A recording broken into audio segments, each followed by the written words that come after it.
샬롬 샬롬 샬롬 샬롬.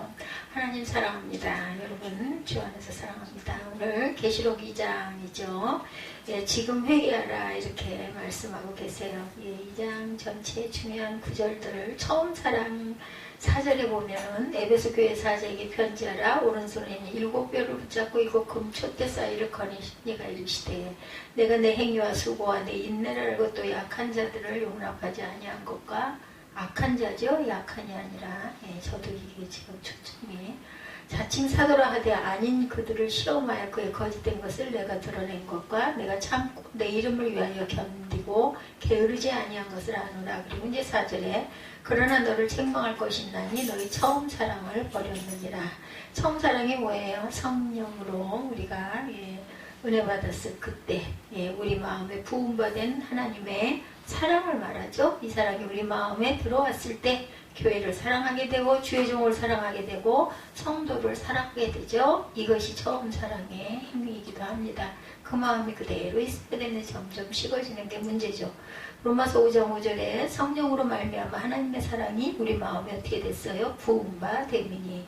요한일서 4장 13절에서 16절에 하나님이 우리를 사랑하시는 사랑을 우리가 알고 믿었노니 하나님은 무엇이요? 사랑이시라.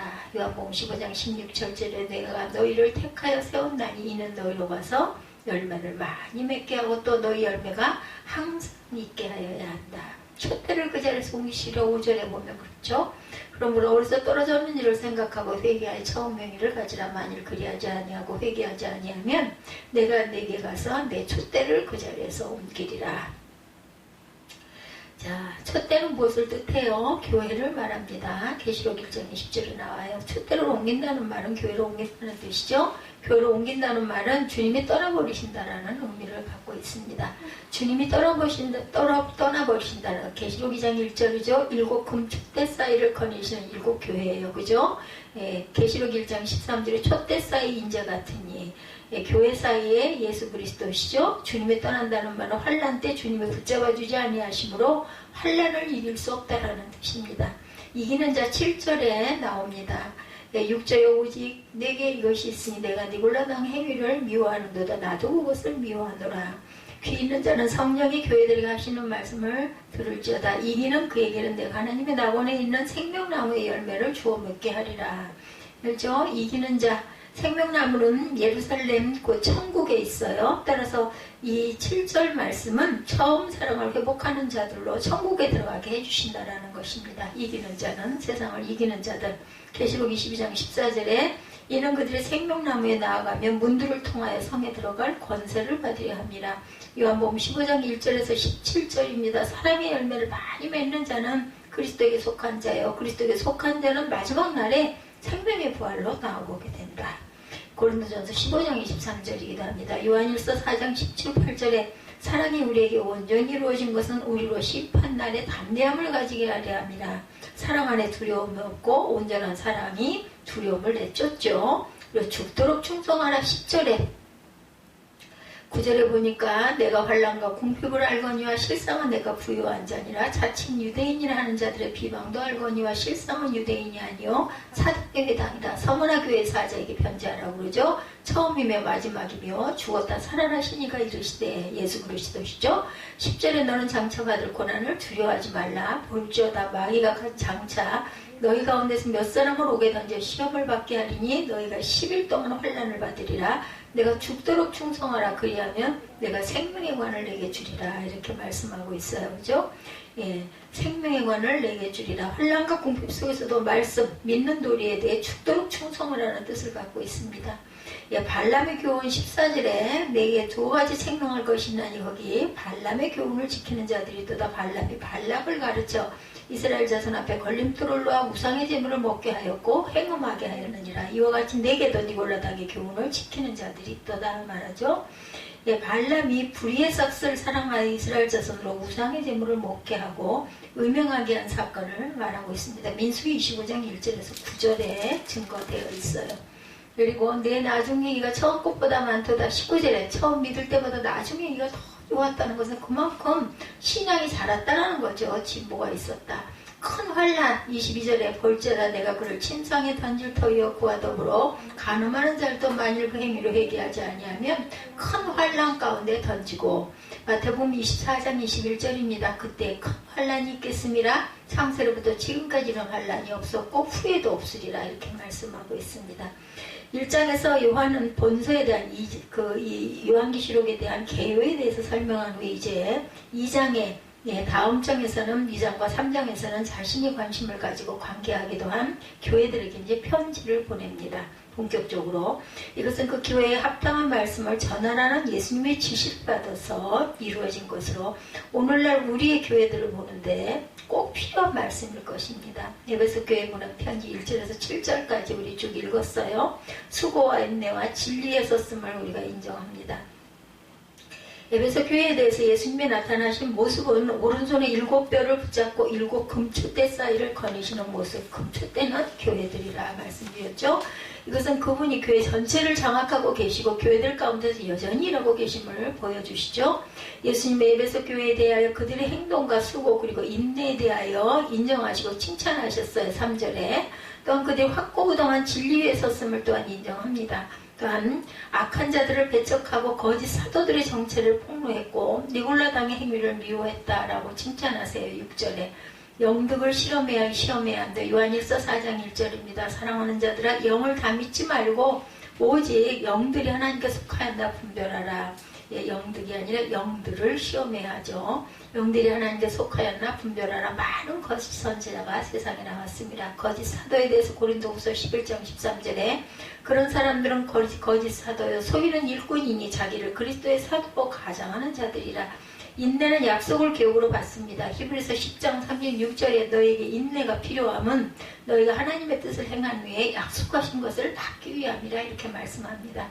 첫사랑을 잃었다고 지적하죠. 4절에 보면 에베소 교회가 예수께 들은 책망은 첫사랑을 버렸다라는 것입니다. 2장 4절에 그러나 너를 책망할 것은 아니 너의 처음 사랑을 버렸느니라 이렇게 말씀하고 있죠. 에베소 교회가 예수님께 들은 책망은 첫사랑을 버렸다.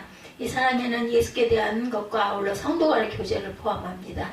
전에 바울이 에베소 교회에 보낸 편지에서는 그리스도를 변함없이 사랑하는 모든 자 에베소서 6장 24절이죠. 했던 것이 무색할 정도로 에베소 교회는 30여 년이 지난 후에 사랑을 잃어버렸습니다. 5절에 그러므로 어디서 떨어졌는지를 생각하고 회개하여 처음 행위를 가지라가 아니라 그리하지 아니하고 회개하지 아니하면 내가 내게 가서 내 촛대를 그 자리에서 옮기려 교회를 옮겨버릴 것이다. 뭐예요? 구원은 없어요.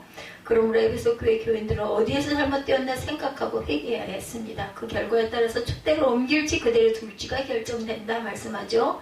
예수님께서는 이기는 자에게는 나원에 있는 생명나무의 실과를 얻게 될 것이다 라고 약속하죠. 7절에 오직 내게 이것이 있으니 내가 니골라당의 행위를 미워하는도다 나도 그것을 미워하노라. 귀 있는 자는 성령이 교회에게 하시는 말씀을 들을지어다. 이기는 그에게는 내가 하나님의 나원에 있는 생명나무 열매를 주어 먹게 하리라. 구원하겠다고 말씀하시는 거죠. 이기는 자의 유업을 얻어야 이기는 자는 그것들을 상속으로 받으리라. 나는 그의 하나님이 되고 그는 내 아들이 되리라. 계시록 21장 7절입니다. 처음 사랑을 잊은 이스라엘아. 예레미야 2장 2절이죠. 가서 예루살렘의 귀에 외칠지어다. 여호와께서 이와 같이 말씀하시기를 내가 너를 위하여 내 청년 때의 인애와 내 신혼 때의 사랑을 기억하노니 씨 뿌리지 못하는 땅 그 광야에서 나를 따랐습니다. 이렇게 말씀하고 있습니다. 교회를 돌볼 때 우리는 인내해야 합니다. 고린도서 12장 12절에 내가 어리석은 자가 되었으나 너희가 억지로 시킨 것이니 나는 너희에게 칭찬을 받아야 마땅하도다. 내가 아무것도 아니나 지극히 크다는 사도들보다 조금도 부족하지 아니하리로다. 바울이 얘기하죠. 내가 어리석은 자가 되었으나 너희가 억지로 시킨 것이니 나는 너희에게 칭찬을 받아야 마땅하도다. 내가 아무것도 아니나 지극히 크다는 사도들보다 조금도 부족하니 않다. 서문학교에 보낸 편지 8절에서 11절입니다.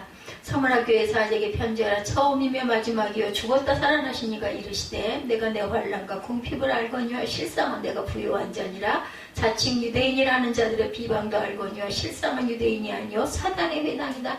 너는 장차받을 고난을 두려워하지 말라. 볼지어다 마귀가 장차 너희 가운데서 몇 사람을 옥에 던져 시험을 받게 하리니 너희가 10일 동안 환난을 받으리라.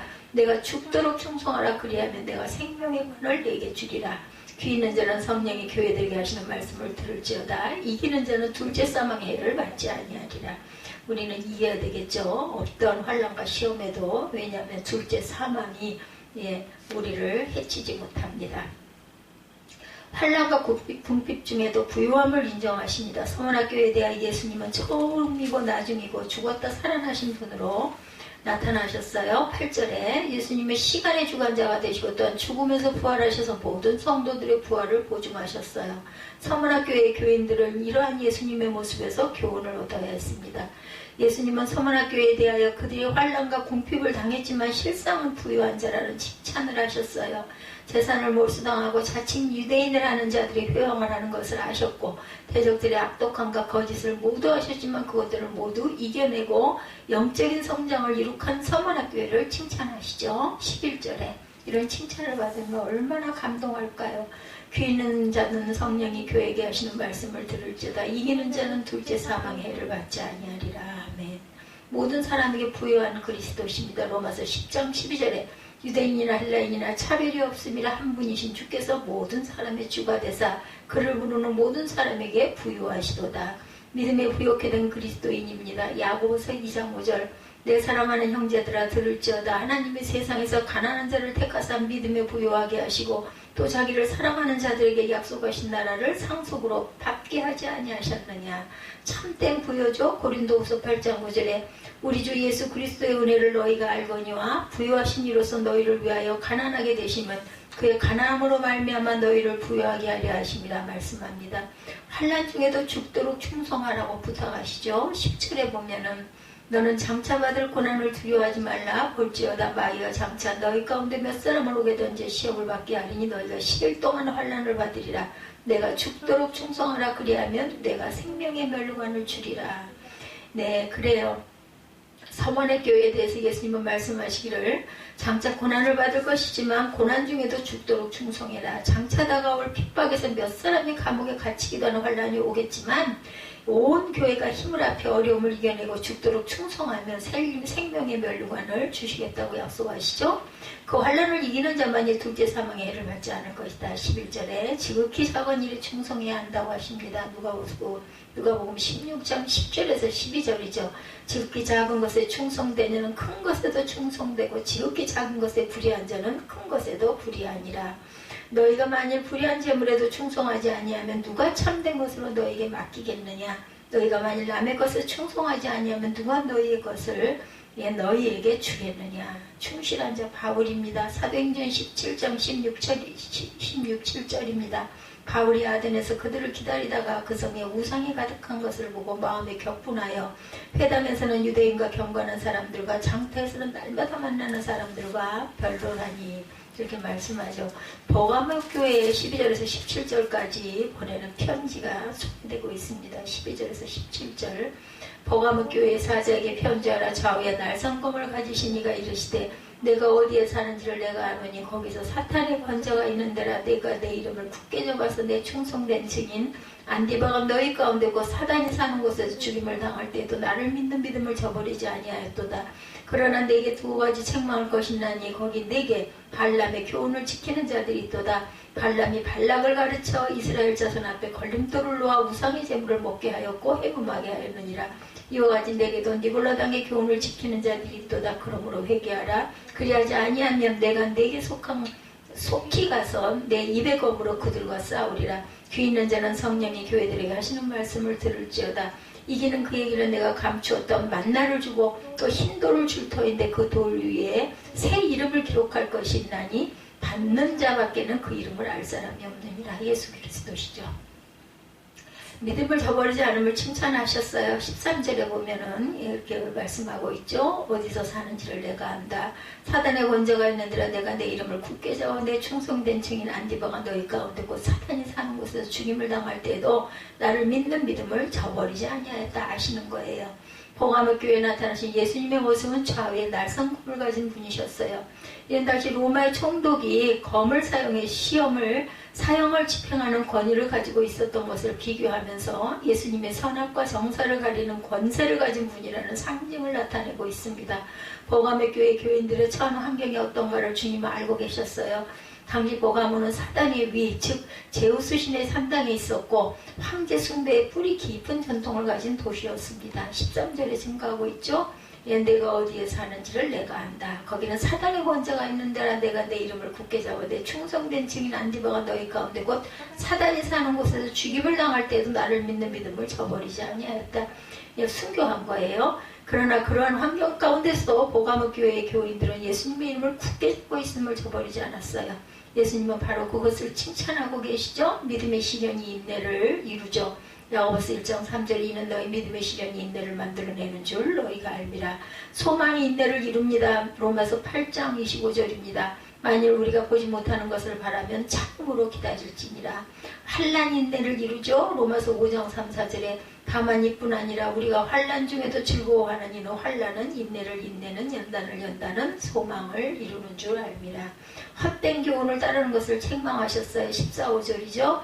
내게 두어 가지 생망할 것이나니 거기 내게 발람의 교훈을 지키는 자들이 있도다. 발람이 발락을 가르쳐 이스라엘 자손 앞에 걸림돌을 놓아 우상의 제물을 먹게 하였고 또 행음하게 하였느니라. 이와 같이 내게도 니골라당의 교훈을 지키는 자들이 있도다. 이렇게 책망하십니다. 당시 이러한 교훈을 따랐던 사람들이 있었어요. 민수기 25장의 사건을 배경으로 하고 있습니다. 반란의 교훈이랑 우상숭배, 음행사건에 겹쳐져 있는 민수기 25장. 당시 이러한 교훈을 따랐던 사람들이 있었던 것이고, 또한 버가모 교회는 니골라당의 교훈을 지키는 자들이 또한 있었어요. 15절에 이와 같은 내게도 니골라당의 교훈을 지키는 자들이 또다 하죠. 이 또한 믿음의 길에서 벗어난 신앙생활을 가리키는 것이었으므로 배격되어야 합니다. 예수님은 이러한 버가모 교회 교인들에게 회개하라고 권면하시죠. 16절에 회개하라. 그러하지 아니하면 내가 네게 속히 가서 내 입의 검으로 그들과 싸우리라. 또 이것 또한 믿음의 길에서 벗어난 신앙생활을 가리키는 것이었어요. 예수님은 이러한 버가모 교회 교인들에게 회개하라고 권면하시죠. 그렇게 하지 않으면 예수님의 입속에 있는 검으로 싸울 것이다. 이러한 잘못을 돌이키고 온전히 이기는 자에게는 하나님께서 감추었던 만나, 천국의 양식을 주고 성결과 성도의 상징인 흰돌, 베드로전서 2장 5, 6절입니다. 주시겠다고 약속해요. 베드로전서 2장 5절입니다. 너희도 산돌같이 신령한 집으로 세워지고 예수 그리스도로 말미암아 하나님이 기쁘시게 받으실 신령한 제사를 드릴 거룩한 제사장이 될지니라. 이렇게 축복하고 있습니다. 베드로전서 2장 6절에도 성경에 기록되었을 때 보라 내가 택한 보배로 모퉁이 돌로 시온에 두노니 그를 믿는 자는 부끄러움을 당하지 아니하리라 하였다. 이사야 28장 16절에도 같은 말씀이 있습니다. 거짓 교사들은 헛된 말을 합니다. 디모데전서 1장 6, 7절에 사람들이 이에서 벗어나 헛된 말에 빠져 율법의 선생이 되려 하나 자기가 말하는 것이나 자기가 확증하는 것도 깨닫지 못하는도다. 위선적 경건은 있어서 아무 필요가 없죠. 야고보서 1장 26절입니다. 누구든지 스스로 경건하다 생각하며 자기 혀를 재갈물리지 아니하고 자기 마음을 속이면 이 사람의 경건은 헛것이라. 그렇죠. 두아디라 교회에 보낸 편지입니다. 18절부터 29절까지 있죠. 오늘 본문이기도 하죠. 18절부터 두아디라 교회 사자의 편지라. 그 눈이 불꽃 같고 그 발이 빛난 주석과 같은 하나님의 아들이 이르시되 예수 그리스도께서 내가 내 사업과 사랑과 믿음과 성김과 인내를 나누니 내 나중 행위가 처음 것보다 많도다. 그러나 내가 책망할 것이 있다. 자칭 선지자라는 여자 이세벨을 내가 용납하니 그가 내 종들을 가르쳐 꾀어 행음하게 하고 우상의 영혼을 먹겠다고 이제 책망을 하고 있죠. 이것은 뭐예요? 이것은 선악을 구분하시는 통찰력과 원수를 짓밟아 부르시는 그리스도의 힘을 상징합니다. 예수님의 눈 불꽃 같고 발에 빛난 주석과 같은 분이다. 28절의 말씀은 통찰력, 그리스도의 힘. 예수님은 두아디라 교회의 사랑이 성숙해진 모습과 섬김이 풍성해진 것을 칭찬합니다. 19절에 칭찬을 하셨어요. 그러면서 이제 이세벨의 내가 용납한 그 모든 것들, 행음하게 하는 이 우상제물을 먹게 하는 이 모든 것들은 안 잘못됐다라고 책망을 하시죠. 두아디라 교회에 대하여 주님은 이세벨의 교회에서 용납한 것을 책망하시고, 교회 내에서 자칭 이세벨은 여선지자라고 하면서 성도들을 그릇 가르친 사람입니다. 이세벨은 행음케 하고 우상의 제물을 먹게 하는 것을 통해 성도들을 미혹했어요. 이러한 자들을 향해 요한은 회개하고 주의 재림 때까지 믿음과 사랑과 인내와 섬김을 굳게 잡으라고 가르치죠. 우상 숭배는 아주 우둔한 아주 나쁜 것입니다. 로마서 1장 22, 3절입니다. 스스로 지혜 있다나 어리석게 되어 썩어지지 아니하는 하나님의 영광을 썩어질 사람과 새와 짐승과 기어다니는 동물 모양의 우상으로 바꾸었느니라. 우상 숭배는 종 노릇하는 것입니다. 갈라디아서 4장 8, 9절이죠. 너희가 그때는 하나님을 알지 못하여 본질상 하나님이 아닌 자들에게 종 노릇하였더니 이제는 너희가 하나님을 알 뿐 아니라 더욱이 하나님의 아신 바 되었거늘 어찌하여 다시 약하고 천박한 초등학문으로 돌아가서 다시 그들에게 종 노릇하려 하느냐. 율법을 가리키고 있죠. 소아시아의 7교회 중에 에베소, 서머나, 보가모, 두아디라 교회들을 향한 편지는 오늘날 우리 교회에게 많은 교훈을 주고 있습니다. 1세기 말의 상황보다 훨씬 더한 우상숭배와 믿음의 변절, 헛된 교훈의 유포 등으로 오늘날 우리의 교회들도 몸살을 앓고 있죠. 이 교회들을 향한 주님의 교훈과 책망의 귀를 기울여 바람직한 교회가 될 수 있어야 할 것입니다. 두아디라 교회에는 두 여성이 있었어요. 그죠? 오늘 계시록에 나오는 네 번째 교회인 두아디라 교회에 대한 말씀을 같이 묵상합니다. 1세기 중엽 두아디라는 염색업이 발달한 산업도시였죠. 현재 터키 지역입니다. 두아디라가. 동간 물질의 여유가 생기면서 사람들은 물질적 욕망과 더불어 육체적인 쾌락을 탐하기 시작했어요. 동시에 수많은 영적 우상 숭배가 성행됩니다. 더욱 이런 현상들이 신앙 공동체인 교회 안에서까지 나타납니다. 두아디라를 생각하면 두 여성이 떠오르죠. 한 명은 영적으로 플러스 충전을 해주는 두아디라 출신 루디아라는 여성이죠. 또 한 명은 마이너스 방전을 하는 영적으로 악영향을 끼친 이세벨이에요. 그죠? 루디아와 이세벨. 먼저 루디아는 사도행전 16장이 기록되죠. 바울이 빌립보를 방문해 복음을 증거할 때 자색 옷감 장사였던 루디아를 만나죠. 지금으로 말하면 무역을 하는 여성이에요. 아주 자색 옷이라는 건 문벌 좋은 사람들이 입는 고급 옷이죠. 한편 바울을 만난 루디아는 복음으로 인해 문을 열게 되죠. 예수님을 주님으로 영접하고 바울을 집으로 초대의 말씀을 듣고 세례를 받고 믿음의 자리에 들어서게 됩니다. 놀랍게도 이 여인은 자기 집을 바울을 중심으로 한 예배 공동체 장소로 제공하죠. 그렇게 빌립보 교회가 탄생이 됩니다. 가정에서 루디아의 가정에서 빌립보 교회가 탄생이 됐어요. 두아디라 지역에 예수 그리스도의 복음을 듣고 또 전하며 축복하는 귀한 여성이었다고 할 수 있죠. 오늘날 우리가 루디아 같은 훌륭한 목회자와 선교사들, 신실한 성도들의 믿음을 통해 하늘의 위로와 격려를 받고 있는 게 사실입니다. 교회는 훌륭한 권사님들과 여전도회 회원들이 많이 계시죠. 그분들은 기도의 어머니들이자 신앙의 선배들이기도 합니다. 봉사와 섬김에 앞장선 주님의 자녀들이기도 하죠. 특히 권사님들은 성도들의 기쁨과 아픔에 동참해 격려와 위로를 전하는 분들입니다. 플러스 에너지의 원천처럼 교회를 뒷받침하는 계시는 아주 소중한 분들이 각 교회에 계시는 권사님들, 장로님들, 그리고 집사님들이죠. 그런데 루디아 같은 선한 여성과 달리 또 다른 여성이 있었어요. 이세벨이죠. 이세벨. 이 이세벨은 구약 성경에도 등장하죠. 구약에 등장하는 이세벨은 북이스라엘 7대 왕 아합의 왕비였어요. 그녀는 유대인이 아니고 시돈 왕의 딸이었어요. 자기 민족 신들의 바알과 아세라 신상을 유대 땅에 들여오죠. 또한 여호와의 선지자를 핍박했고 바알과 아세라 선지자들을 육성해 나가기도 합니다. 마지막에는 선지자 중에 선지자라고 일컬었던 엘리야를 죽이려고 작정한 여인이기도 했어요. 거짓된 우상에 대한 집념이 집요했던 그런 여인입니다. 두아디라 교회에도 그녀와 이름이 같은 거짓 선지자인 이세벨이 등장해요. 같은 이세벨은 아니지만 어쨌든 이세벨이라는 이름 자체가 문제가 있는 것 같죠? 그죠? 그녀는 믿음의 공동체를 파괴합니다. 예수를 믿기만 하면 예수님의 십자가 공로로 어제와 오늘 내일의 모든 죄가 용서받으니까 예수 믿으면 무슨 짓을 해도 괜찮다라는 주장을 폈다 그러죠. 내 육체가 욕망하면 쾌락을 즐기라 라고 보냈다고 합니다. 아주 사단이죠. 당대 발람의 교훈과 니골라당의 교훈과도 아주 흡사합니다. 더 이상 죄책감을 갖지 말고 못된 짓과 부정한 짓을 해도 이미 용서받았으니까 요즘에 어떤 일부 장로교가 그런 이야기들을 많이 한다고 그러죠. 한 번 구원받았으면 그 이후에는 어떻게 하든 구원받는 것이라는 이런 이야기들을 많이 합니다. 그렇지 않죠. 내 육체의 욕망대로 마음껏 행하라고 하면서 육체적인 간음을 행하는 것을 허용했고 거짓 우상을 섬겨도 이미 용서받았으므로 괜찮다며 잘못된 거짓 그 교서를 이거 듣는 사람들은 좋잖아요. 이제 막 아무렇게나 해도 되니까. 근데 그게 맞겠어요? 생각만 해봐도 아니지. 예수님의 두 아들의 교회에 칭찬과 더불어 책망을 하시죠. 이처럼 한 여인은 타인을 살리고 인류를 구원하는 역할을 감당했고 또 다른 여성은 인간을 파멸시키고 죄악을 가져다주는 역할을 했다. 제가 어디에서 보니까 그런 이야기가 나오더라고요. 예,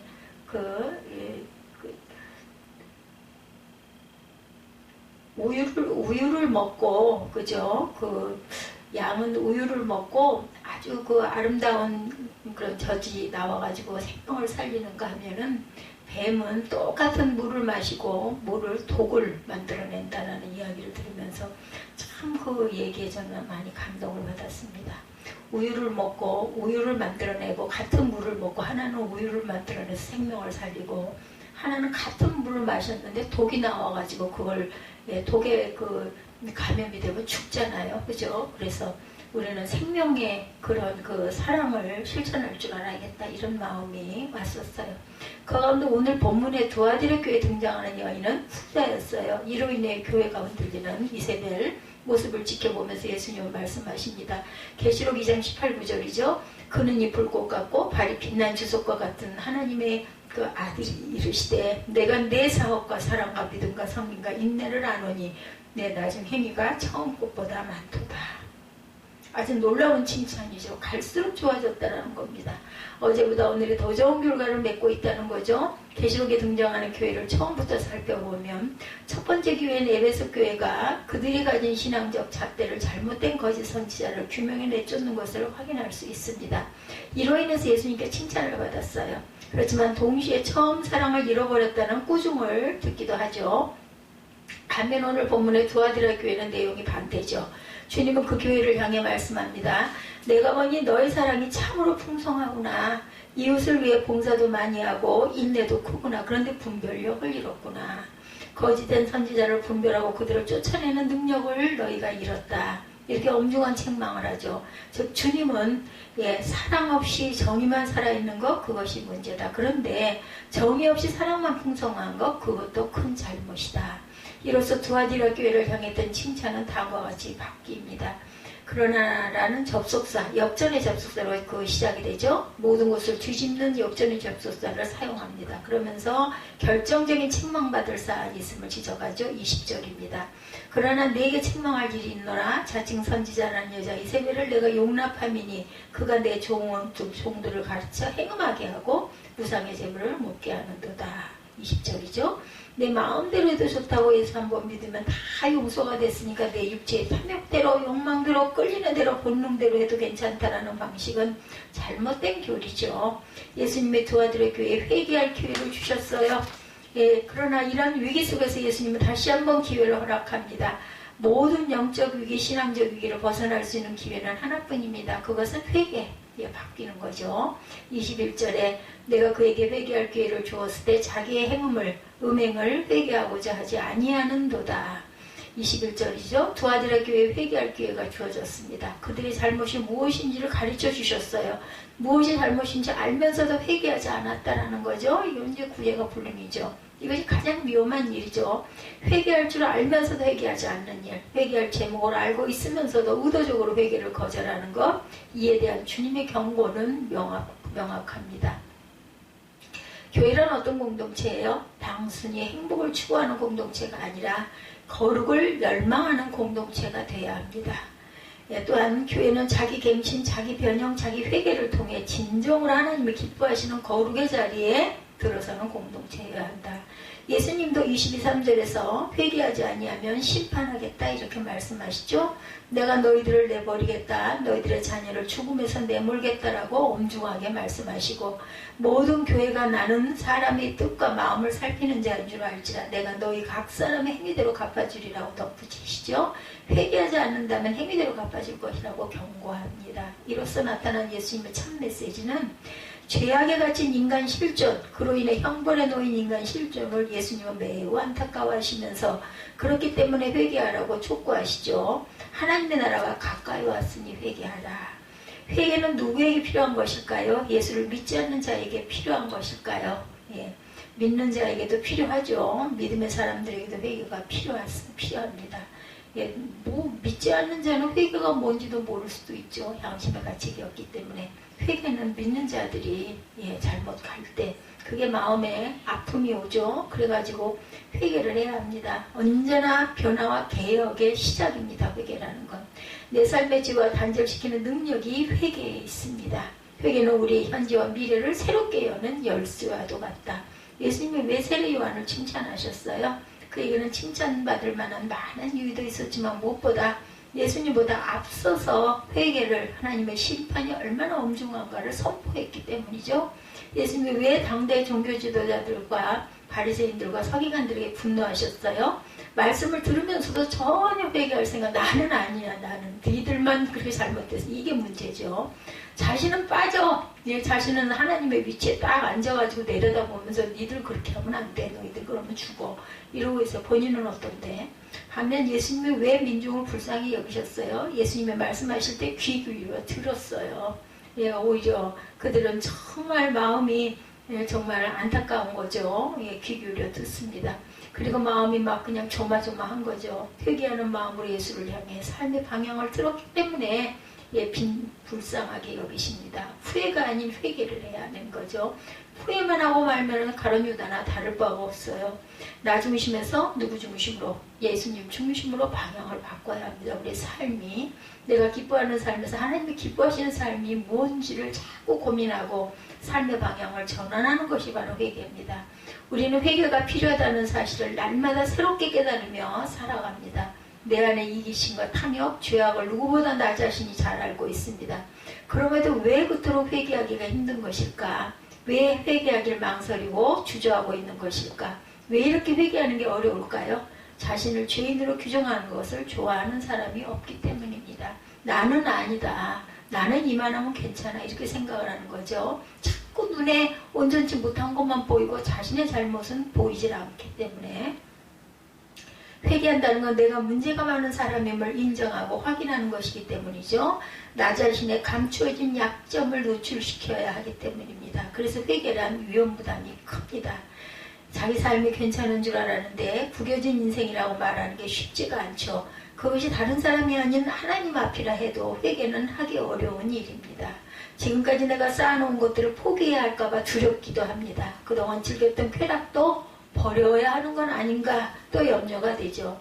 우리는 이 물음을 회개하려는 순간마다 끊임없이 자신에게 자꾸 묻는 거죠.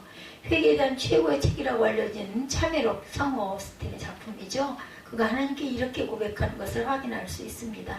나에게 순별을 주옵소서, 나에게 절제를 주옵소서, 하지만 지금은 마옵소서, 이렇게 말하고 있어요. 이런 기도를 해보신 적이 있으십니까? 하나님, 언젠가 제가 회개하겠습니다. 언젠가는 하나님 앞에 돌아오겠습니다. 뭐 그런 바깥 남편들이 그런다면서요. 내가 세상에 나가서 너무나 죄를 많이 짓기 때문에 내가 다 은퇴하고 나서 그때부터 내가 예수를 잘 믿을게, 이런 얘기를 한다는 소리를 많이 들어봤습니다. 지금은 좀 놔두세요. 지금은 재밌고 해야 할 일이 너무나 많잖아요. 육체적인 쾌락도 즐겨야 되잖아요. 제가 세상에서 지금 잘 나가잖아요. 그래도 제가 꽤 괜찮은 인물 같지 않아요? 내가 이제 좀 다 내려놓을 수 있을 때 그때 내가 예수를 믿을게요. 나중에 꼭 회개할게요. 지금은 그냥 놔두세요. 이런다는 거죠. 근데 그게 그러다가 어느 순간에 어떻게 될지 어떻게 알아요? 우리 인생이. 회개 못하고 그냥 결국은 지옥으로 떨어질 수 있죠. 우리가 회개를 자꾸만 미룹니다. 근본적으로 왜 회개가 어려워요? 우리 마음에 본래적으로 죄악이 있기 때문에 자꾸 합리화를 해요. 나한테는 너무너무 너그럽죠? 남에게는 아주 엄중합니다. 아담과 하와처럼 하나님을 향해 저항하고 싶은 마음이 우리 안에 있어요. 그러니까 그러한 마음을 유도하는 사단의 유혹이 또 주변에 있어서 그럴듯하게 뭐 그 정도쯤이야 자꾸 이렇게 된다는 거죠. 더욱이 내가 잘못을 저질러도 변명할 수 있다는 생각이 우리 안에 있어요. 그래서 회개할 기회가 주어졌는데도 기회를 유보하거나 거절합니다. 왜 우리가 회개하기가 어렵습니까? 때로는 우리의 마음이 너무나 약하기 때문입니다. 잘못이 무엇인지 알면서도 회개하지 않고 질질 끌려갈 때가 많죠. 아니요 라고 말해야 할 때도 거절하질 않아요. 아이고 뭐 그냥 괜찮습니다 하면서 밀어내는 것 같으면서도 그렇지를 못해요.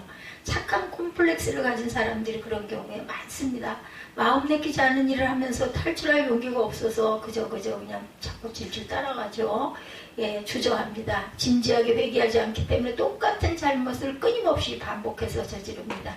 혼자서 탄식하고 가슴 아파하지만 삶의 방향을 돌이키지는 않아요. 아이고 내가 잘못했는데 아이고 하나님 좀 봐주세요. 어쩔 수 없었어요. 그리고 또 그렇게 하고 또 그렇게 하고 그러다 보면 타성이 돼가지고 그냥 나중에는 양심의 가책도 자꾸 희미해지죠. 이런 회개가 아니라 후회일 가능성이 많죠. 후회와 회개의 차이 무엇이에요? 후회는 자기 앞에서 하는 것이고 회개는 하나님 앞에서 하는 것입니다.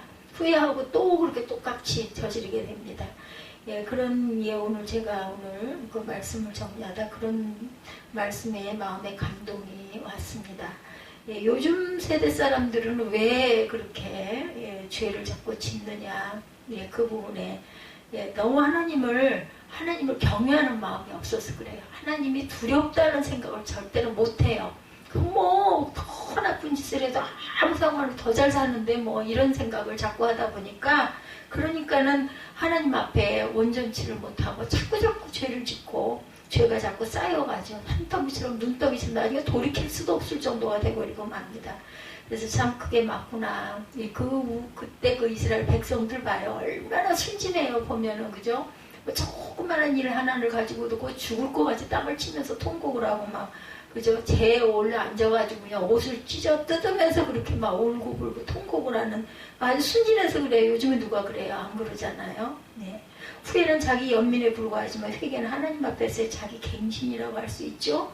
후회를 통해서는 본질적인 변화가 일어나지 않지만 회개하면 성령을 통한 진정한 개혁과 변화의 역사가 일어납니다. 회개는 주님과 함께 다시 시작하는 것이죠. 우리가 회개할 때 하나님께서 우리에게 새로운 삶을 반드시 열어주십니다.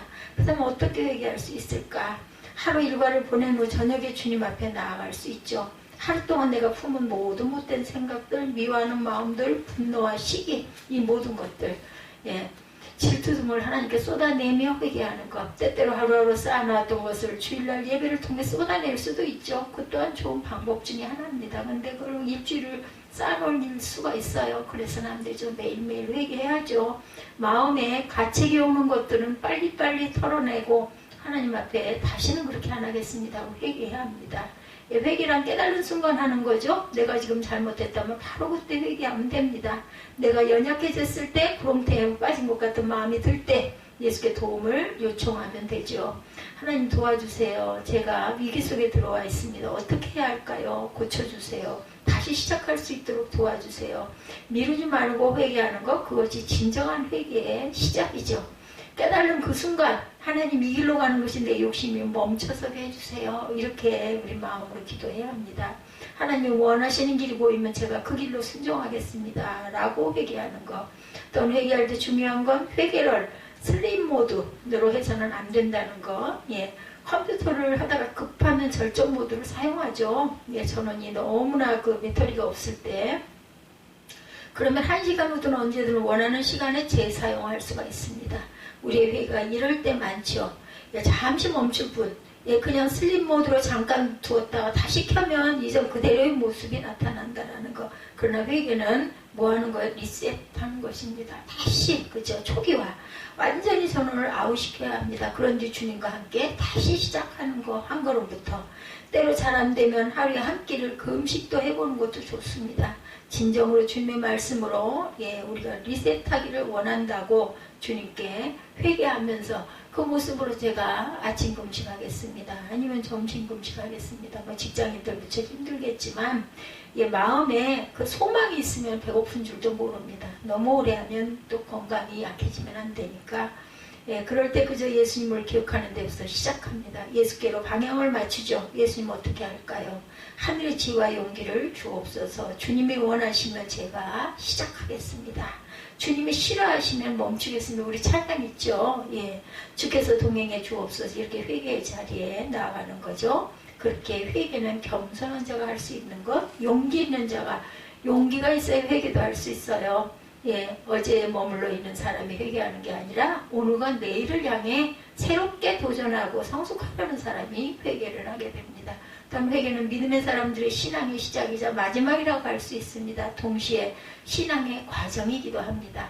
그러므로 우리로 하여금 회개하는 영은 하나님이 우리에게 주신 최고의 선물입니다. 교회는 거룩을 향해 나아가는 믿음의 공동체죠. 물론 회개는 슬픔과 탄식으로 시작합니다. 그러나 회개하고 나면 주님과 함께 감사의 삶으로 동행할 수가 있는 거죠. 동행이라는 건 뭐예요? 앞서고 뒤서는 게 아니라 함께 가는 거예요. 그쵸? 예, 앞뒤로 서서 무슨 죄인처럼 고개 떨구고 가는 게 아니라 함께 가는 거. 회개하기 전에는 내 자존심을 지키느라 애쓰기도 하지만 회개하면 나를 얽어맸던 이기심과 죄악에서 해방될 수가 있습니다. 하나님의 자녀가 되는 자유의 기쁨을 누리게 하는 것이 회개이기 때문입니다. 회개의 기쁨을 누려야 참다운 신앙의 기쁨을 누릴 수도 있죠.